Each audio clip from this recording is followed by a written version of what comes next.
Hey friends! I know it's not 3:30 yet, but I'm getting on a little early just so I can have a little bit of time for you to come on in and I can get settled and all that jazz. I was gonna change clothes for you and get all cute and all that, but I was like, you know what, this is real life. And if you don't like me in my tank top, sorry. I love you. And my hot mess, it's actually really good today. I'm excited about it. My hair's on point. It's colored, but yeah. The dogs are all here with me. We actually have an extra one right now, my aunt's dog, because they just left for an Alaskan cruise. They're gonna be gone for like 2 weeks. So we have a fourth dog in the house, and so they're chilling. You may notice that my office has changed up a little bit from like the last video I did. It's been a while, but we rearranged the office. We're working on it and all that. So I'm excited. I really like how my office is looking, and I like my new desk and my cushy chair. It's set up to where Billy and I can actually face each other. There's 2 desks back to back. I know you can't see it, but it'll make it, I'm excited to come and work in here, which means that I'm excited to create new things for you. So if you're here, I just see a couple of you are here, make sure you pop in the chat and you say hi, tell me where you're watching from, all that jazz. We're going to be talking about implementing Math Workshop. I know a couple people have had questions lately about that, and so I wanted to go over a few things, and then I'm going to actually post my presentation that I have been doing over setting up Math Workshop with success.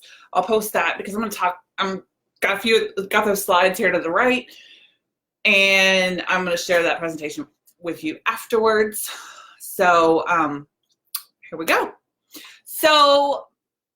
So many of you have been talking about Math Workshop lately, and that excites me so much because, but then you also ask, why Math Workshop? Why should I be using Math Workshop in my class? Well, let me tell you, why shouldn't you? One, Math Workshop allows you not only to individualize instruction, differentiate instruction, have students work in small groups, avoids frustration, and it allows students to demonstrate mastery and build on their knowledge. Really wish I could share these slides with you because my slides are awesome, and I have to give a shout out when I do share my slides.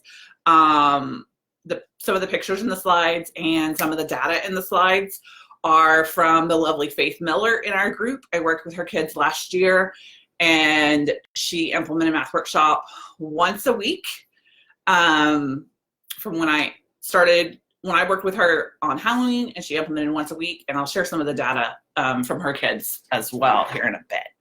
Just scoot it a little bit closer. So Math Workshop has nothing but benefits. Seriously. Nothing but benefits. And everything we can do in Math Workshop is going to better our students. Simple as that. Simple as that. It will better our students in their understanding of math, in their communication skills, in their interpersonal skills, in their social skills, everything. So by doing this and implementing Math Workshop, we are giving our students activities that they are at or near mastery. That's a big thing. Not current material. When we give our students current material, that's when they become frustrated. That's when the behavior problems happen. That's when all that jazz happens. Sorry, the city of Fort Worth is texting me. Because when they're frustrated, they give up. And when they give up, they sit there. And when they sit there, behavior problems happen. But when we give them activities that they are at or near mastery at, they understand the activity, they understand the concept, they're able to discuss the content with their peers, and they feel successful. And we all know that when we feel successful as human beings, we're going to want to continue doing something. When we're frustrated, We're going to say, forget this, and we're going to give up, and we're done. And if that happens one time with Math Workshop, it's going to be hard to get those kids back where they need to be. But as long as we continue to give them things that they are at or near mastery, they're going to continue to show you what they know.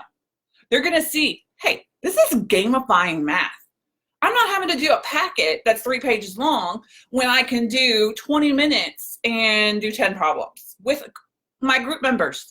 And we can work together and we can solve the problems together and we can check our work. Because in the end, you are truly using that time to spiral review skills. Now, in the beginning of the year, that's a little hard. You're like, hey, I haven't taught anything yet. Well, guess what? You have the prior year material, or even the year before that's material that you can use. And by using that material, you're setting up those stations for success. So that's why Math Workshop. I could go on and on and on about why you could use Math Workshop. So let me show you a little bit of the data. When I used Math Workshop for the first time in middle school, hey Faith, I was teaching 8th grade math. I came in the year in January. I started the week after Martin Luther King Jr. Day. I had been hired on a Thursday and a Wednesday. I was supposed to be doing long-term tutoring. On that Friday before I left, they're like, hey, next week, would you like to cover this teacher's class so that he can go around and observe other teachers? Sure. I'll do a week of subbing for an 8th grade class. That's all I knew. Monday morning, I went in and I found out that Friday afternoon, that teacher had gone in and resigned in lieu of being fired. I was not told until Monday morning. Here I am in my classroom. And I'm like, oh. So now I'm not just a sub. I'm a long-term sub.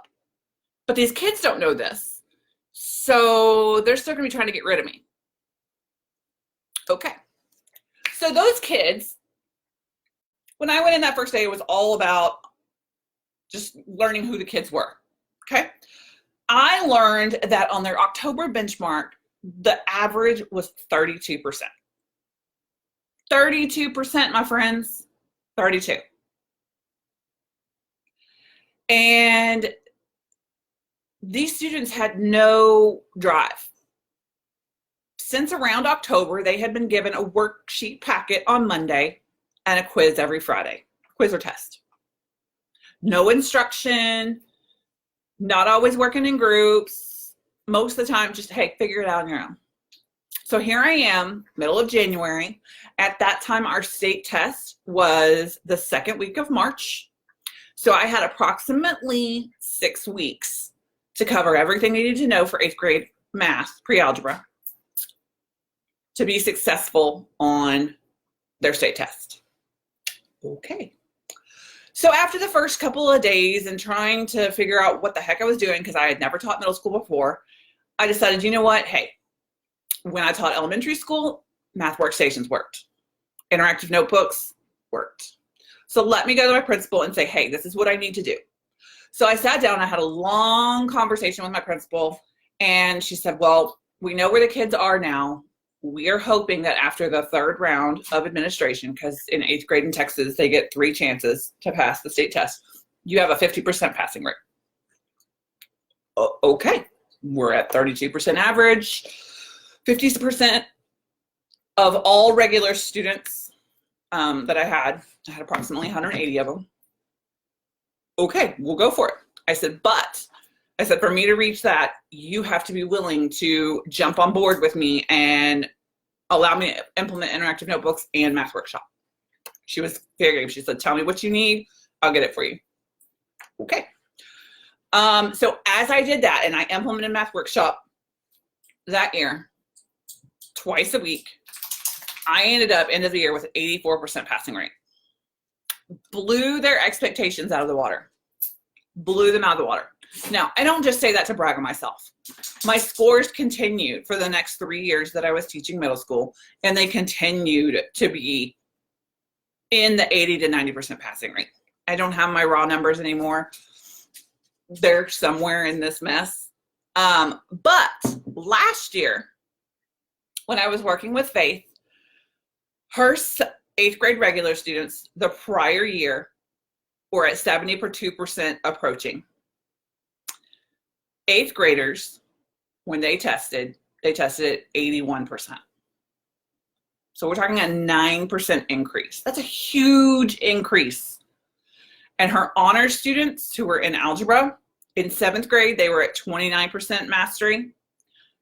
And in 8th grade algebra, they ended the year at 42% mastery. Now, those numbers may seem low, but those are 8th graders taking a 9th grade algebra test, and that is a 13% increase just by implementing Math Workshop. That's it. Now, when I talk about success in Math Workshop, the acronym that I use, SUCCESS, stands for Smart and Simple Planning, Understandable Tasks, Cooperative Grouping, Clustered Learning, Engaged Learners, Spiral Learning, and Smarter Not Harder. My favorite phrase, working smarter not harder. Sorry, my dog's down here. One of them. Now, I know that so many of us have different schedules. Some of us have 45-minute classrooms. That was me, 42 minutes. Some of us have an hour. Some of us have 80 minutes, 90 minutes. The great thing is that all of these schedules can work with Math Workshop. With my 42-minute class, I did it twice a week. And on the opposing days, I did full group lessons or assessment. I'm going to put my schedules that I have created for a 45-minute classroom and a 90-minute classroom. I'm going to put them in the chat so that you can see them. Now remember, I'm going to share this PowerPoint with you afterwards too. Now, if you have something other than a 45-minute classroom or a 90-minute classroom, you can easily adjust this. I was talking to someone yesterday and I told her, I said, because she had 80-minute classes, and she said, you know, Math Workshop every day is just a lot. She's like, that's 4 activities every day. I'm like, no, 1 activity a day, maybe 2 activities a day. So think about it this way. If you have a longer class period and you're able to devote 40 minutes to Math Workshop, or say you only want to devote 25 minutes, have them only go to 1 station a day for those 20, 25 minutes. Or if you're devoting 40, 45 minutes, go to 2 stations a day on Monday, 2 stations on Tuesday, then repeat those same stations on Thursday or Wednesday and Thursday, so they are finishing the station, completing the activity, or doing an additional supplemental activity if they've already completed that. You're not having to recreate 4 stations a day. No, we don't have time for that. All about working smarter, not harder. So definitely think about that. Please do a 60-minute class. I will create a 60-minute schedule. I'm going to write that down. So 60-minute class schedule. I will say it's not much different. I will actually create 2. One, if you want to do Math Workshop just a couple of days a week, or if you're wanting to do it every day a week. So I'll create 2. So I'll do that just for you. I'm gonna have to write that name down because I'm not even gonna try to pronounce it. T-Z-A-D. Zaddy? Is that how you say it? Basidi? Okay. Remember, Math Workshop is flexible. It will work with you, your classroom, and your students. Yes, stations and Math Workshop are interchangeably, they're the same thing. Guided math is also another word for a teacher table. And it, sorry, I've got my coffee here. And if you don't know, the way that guided math / teacher table works best is if it is independent from Math Workshop. So you have your groups for Math Workshop are of student-directed learning, and those are mixed ability grouping over here, but then you have your teacher table here, and that is same ability grouping. And you're gonna be like, oh, well, how does that work? This is not a rotation within Math Workshop. For teacher table, you are pulling students from the different stations to work on whatever assignment or skill or concept that you need to work on. Okay, Zaddy. Okay, that's what I thought. Oh, Zaddy, karate. Oh, that's cute. Zaddy.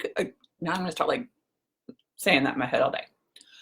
So at teacher table, that is a perfect time for remediation, reteach, continuing on with a lesson, getting another lesson in for the week.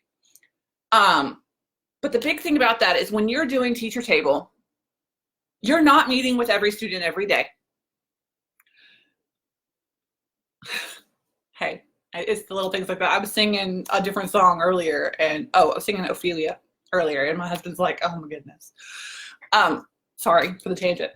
So when you are doing a 2-day-a-week math workshop, and you've got your kids over here and they're student-centered learning, I'm going to pull 2 groups on the first day and work with them. And then I'm going to pull 2 groups on the second day and work with them. Now, my groups may be 6 kids, they may be 4 kids, they may be 2 kids. I may even use that time to have math conferences and pull individual students and talk to them about a recent test, or talk to them right before parent-teacher conferences, or before progress reports go out or report cards go out. I may pull them, but I also may use that as additional intervention time. So because that is independent, students over here are working on those spiral learning skills, and then you are really, really honing in on those current skills. Sherry, I totally get it. I totally get that. So when I create this 60-minute schedule, that actually may really work for you. And I would honestly say, don't do math workshop on Wednesdays. Have that be a different day. So maybe look at doing math workshop on just Monday and Tuesday, or just Thursday and Friday to start with. Just so that way it's the same days back to back. And use that Wednesday for like assessments or quizzes or things like that, just so it's the same, or group projects, or an additional lesson. Okay, so many people asked about how to implement and how to start the year. You cannot, oh my gosh, guys, you cannot start the year doing stations day 1. You can't. So what I propose is a 4-week implementation. 4. I'm scooting my chat over to where I can see it, but I can also see my slides. So in week 1, all of your students, so all 24, 28, 32, 36, however many you have, are doing the same task in their groups at their tables, and you as a teacher are actively monitoring and reinforcing positive behaviors. Now, what I mean by reinforcing positive behaviors is you have already spent time going over what the student task is during math workshop, what the teacher tasks are, and what math workshop looks like and sounds like. So that's what I mean. You are reinforcing those positive behaviors, and you are giving them an assignment that they are at or near mastery at. So this is a great time for reviewing a concept from the prior year. And use that prior test reports so you can see, okay, these kids are in the 60th percentile, the at or near mastery, the 60 to 75 percentile on this concept. That's where I want to start my year, because I know that that's going to be important. I'll get to your question here in just a second. Week 2, the students are in groups. So say you have 4 groups. Sometimes you may have 6 groups. Doing 2 different tasks. So the even groups are going to be doing this task, and the odd groups are going to be doing this task. That's it on day 1. On a second day, they're going to be doing different tasks. So they're spending the whole time on that one task because you are going around and reinforcing those positive behaviors. Again, you are, as the teacher, you are not pulling groups yet. You are monitoring and reinforcing those positive behaviors. Spending these first 4 weeks doing this and will help you start your year right. We all know that when we spend time going over procedures and going over our rules, yes, it takes time. But the more we do it and the more explicit we are and the more we praise behaviors, the easier our classroom management is going to be throughout the year. Week 3, and I'm going to share you these slides later. Students are in their groups. They will do 2 different tasks on one day, and they will rotate from task to task. Now, if you are not ready for your students to rotate from task to task, the station materials can move. So like if you have all your materials all packed up, and I'll share about this later, Station 1 passes their materials to Station 2, and so on and so on and so on.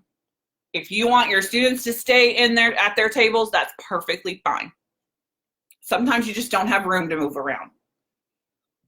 Or sometimes you don't want to implement that yet.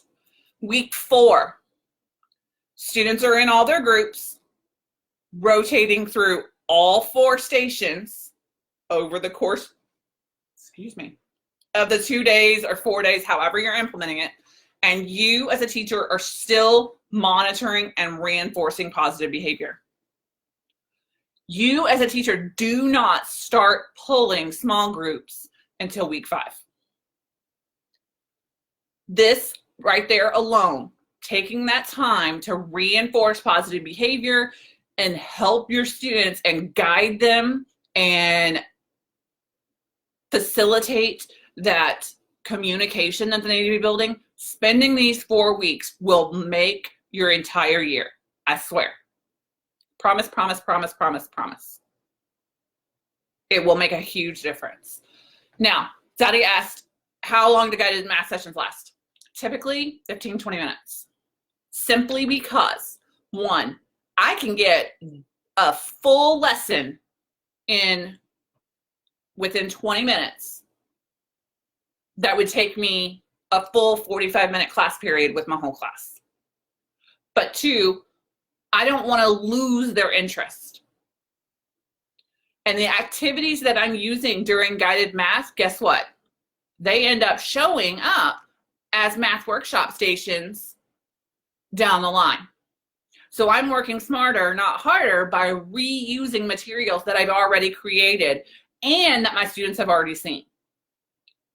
That not only helps me as a teacher, but it helps my students because they already know how to participate in an activity. They already know what to do, and they can implement it easily and get going. Now, that's also why I have so many activities that are the same type of activity, they just change concepts. One of those being my Connect Fours. Another one being my Solvent Snips. Another being my Spin to Win. Once they have played those and they see, hey, this is the same format, it's just the concept changing, I'm not having to waste time going over directions. They're not having to waste time reading over directions. They can implement things easily and effectively and use that full chunk of time. Okay, I think I'm caught up on questions. Okay. Now, talking about understandable tasks. So when we talk about understandable tasks, that's what I mean, is by giving your students things that are easy to understand. You don't want to give them something brand new that's totally confusing. So when I give my students tasks, I use little baggies like this. These are from the Dollar Tree. I've been using these for about, 2 years now? Every time I do workshops and presentations and things like that, I use these regularly. I will say sometimes the zipper part does break. So I've actually started using some from Amazon, and I will get you my link. I'll post it here in a second, that I actually really like more, and they're cheaper. Cheaper is always nice. So I'm sorry, I'm trying to get to my list. I use these because it's very, very easy to implement. They are very easy to store. I can store them in a file cabinet. So here it is. Amazon link, and I will tell you that it is an affiliate link. I do earn a very, very, very, very, very small commission, about 2 cents on the dollar. There is a section that says setting up math workshop, and it has all of my organizational stuff linked in there, and I love them. So talking about understatable tasks, this is Connect 4. Now it's a little bit different than your traditional Connect 4 because students are solving problems. So this right here is the instruction sheet. For my Connect 4, they all have the same instruction sheet. So guess what? You only have to print it once, and then you can just change it out. Easy. Now, in my Connect 4s, there are always 4 different game boards. Some of them have more because they're larger and they cover more concepts, because they differentiate the concepts. So they start, board A is very low level, goes up to board D, which is high level. So this is one of the boards for, this is actually a freebie in my freebie library, Comparing Decimals Connect 4. I know it's a lower concept, but still a struggle that our students have. So they use this, and the reason I just printed on cardstock, colored cardstock, slip it in a Smart Pal, and then my students can easily use it. Now, oh, sorry, this doesn't go in a Smart Pal. The recording sheet does. For this one, because it's a little Frankenstein pumpkin themed, they have little markers, these cheap little erasers from the dollar spot at Target. Why? Because they make me happy. If you don't have cheap erasers, guess what? Use colored markers, use torn sheets of paper, use what you got. It doesn't matter. These just make me happy, and they match, and I like matching.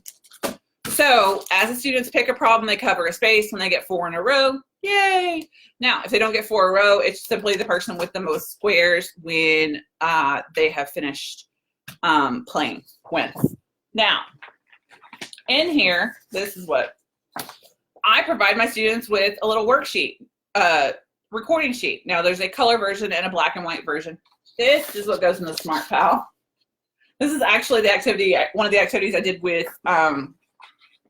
Faith students when I went. And these Smart Pals are a lifesaver. Now, I will say I prefer the Smart Pals, one, because they open on the side as well as the top, but also they are an extremely heavy-duty plastic, and they're not cheap. I've had these same Smart Pals for, I got my first set in 2011. So I've had them for a long time. And honestly, I love the fact that they're colorful because I can put different colors in different groups.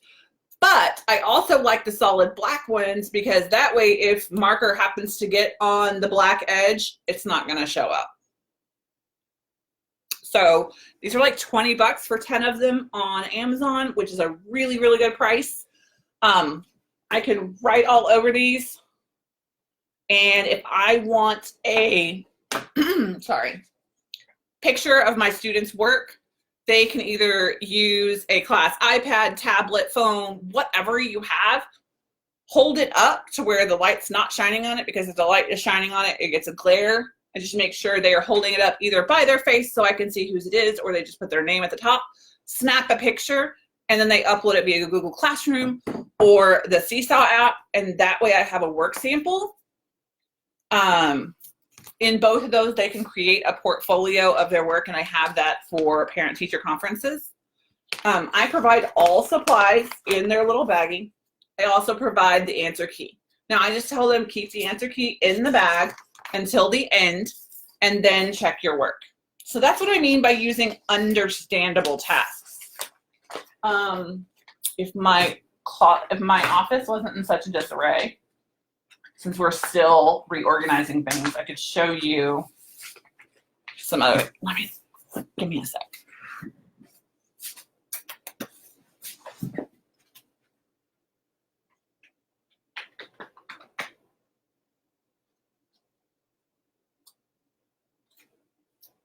I'm looking, guys. I'm looking.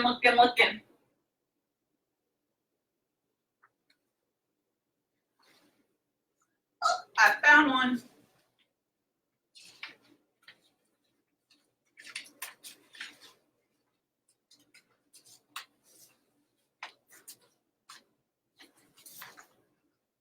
So,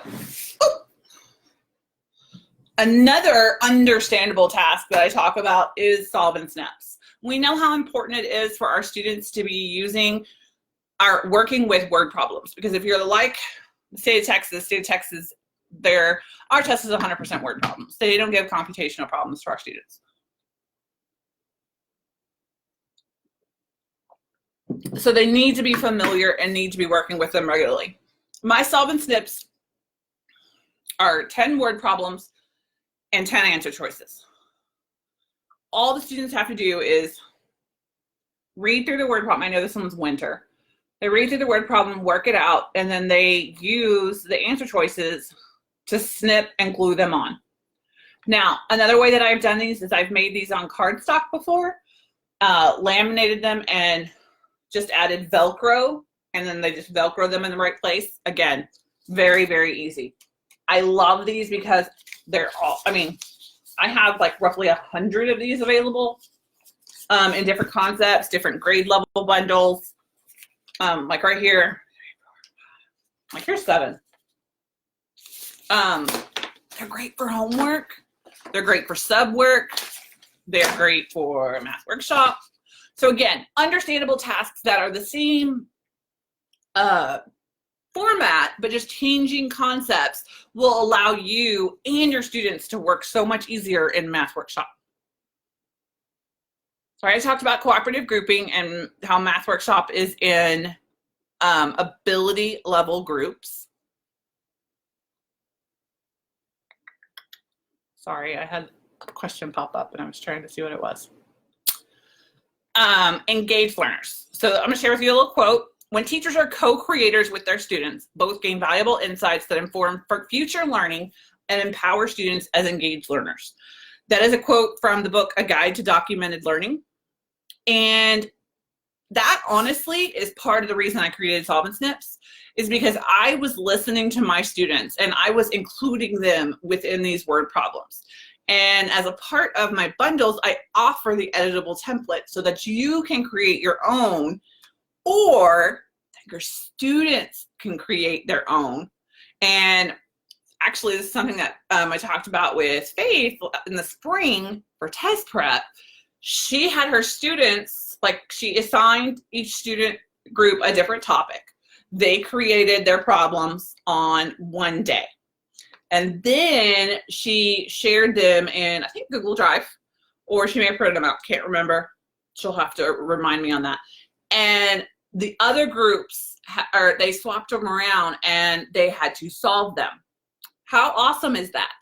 So not only are your students creating problems, and they knew they needed to solve them because they had to create a key so the students would have the snip version, but then students are solving the problems and then the original group is checking them for mastery and understanding. How awesome is that? That's definitely something that you can do in your classroom very, very easily. So at this point, are there any questions? I know I've kind of ran through some things, but I wanted to just get on here and hop on here quick. I do have down here that y'all want a 60-minute class schedule, and I will get that printed. I'll get that out and put in the group so that you'll have it, and I will share the PowerPoint that I was using here in a moment. Actually, I think I can go to my Dropbox and get the link and share it with you. Any other questions?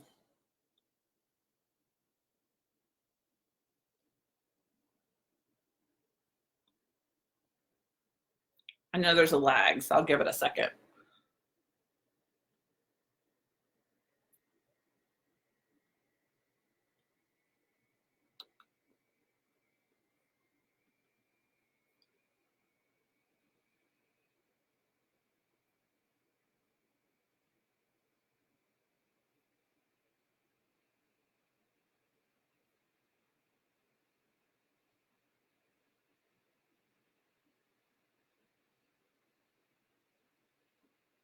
And if you don't have any questions, I'm sorry, guys. I'm trying to save this to Dropbox real quick so I can give y'all the link. Don't forget that the TPT back to school sale ends today. Don't forget to use the code BTS19 at checkout. And you can get any and all of my materials for that additional 25% off. Wow, Sherry, my most suggested materials from my store. Sherry, you can totally do it in 45 minutes. I did it in 42 minutes. I posted the list up above of how I did it 2 days a week in a 42-minute class period, or the timeline. So, wow, 2 Sherrys back to back. So Sherry, Charlie, Brooks, most suggested materials for math workshop would be, and I'm going to tell you bundles simply because this is the time of year to buy bundles because 1, you save the most money, 2, they're on sale, and 3, they will last you a long time. So I would say my task card bundle, my Solvent Snip bundle, which you can buy by the grade level, same for the task card bundle, the spin to win pack, which is like less than $10 for 40 plus games, and task card, Solvent Snip, spin to win, Connect 4. Connect 4 bundle is a growing bundle. I will be adding more this year. It's currently, I think, got like 20 something games. But again, all of those, once you buy a bundle of mine, anytime it's updated or added to, you get all the additions for free. So make sure you are checking in the My Purchases section for updated items. And in your My Purchases, you can sort by recently updated. I always send out a little, have it give you a notice when there's been an update. Sadly, TPT does not send out notices anymore when those have been updated. Sherry, also another thing would be, I do have 6th grade math workshop activities that are a completely different bundle. While they use some of the same types of games that I have available in my store, they are not available as independent activities. So right now, 6th grade, first 9 weeks are available independently in bundles of 4. I'm about to put out week 5 through 8 in a bundle of 4 as soon as I get off here. And they're also available for the whole year. But I will tell you, this is the first time I'm telling anybody, 7th and 8th grade are coming. I have brought on some helpers who are current teachers to help me with that and to help me get them out to you sooner and quicker. And also that way I know that they are vetted resources. They're using my templates and my ideas, and we're making them work for you. So I hope that week 1 can be out of each, can be out by August 15th. For 7th and 8th grade, I'm in talks with my teachers, the 2 teachers that are helping me every day, who, again, it's back to school for them as well. So I hope. But again, right now is review time. So it may be like August 20th before week 1 are out. And the goal is to have 2 to 3 weeks out every month so that we can be consistently ahead. And there are 24 weeks in each. Yes. Would I recommend 6th grade materials to start the year for 7th grade? Yes. Especially, I know that there are a lot of teachers who teach 8th grade even, or 7th grade, and they buy the year below and the year above simply because to allow for differentiation. It allows for remediation, but also acceleration. The spend to win is a really good thing for that. The Solvent Snips, there are some overlap since I do align to Common Core TEKS and Oklahoma state standards. So look at what is included before you purchase multiple grade levels. You may find that it's better for you to go ahead and purchase your actual grade level and then just supplement with individual products. Let me get that link for you.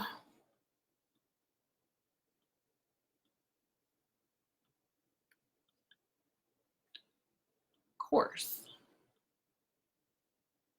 File.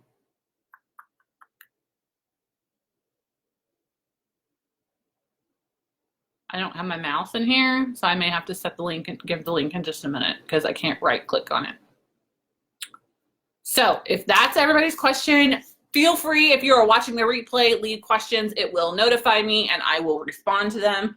I'm here for you. I'm busy as all can be, especially I know in the hospital today, crossing our fingers. She went back in the hospital last week for an infection.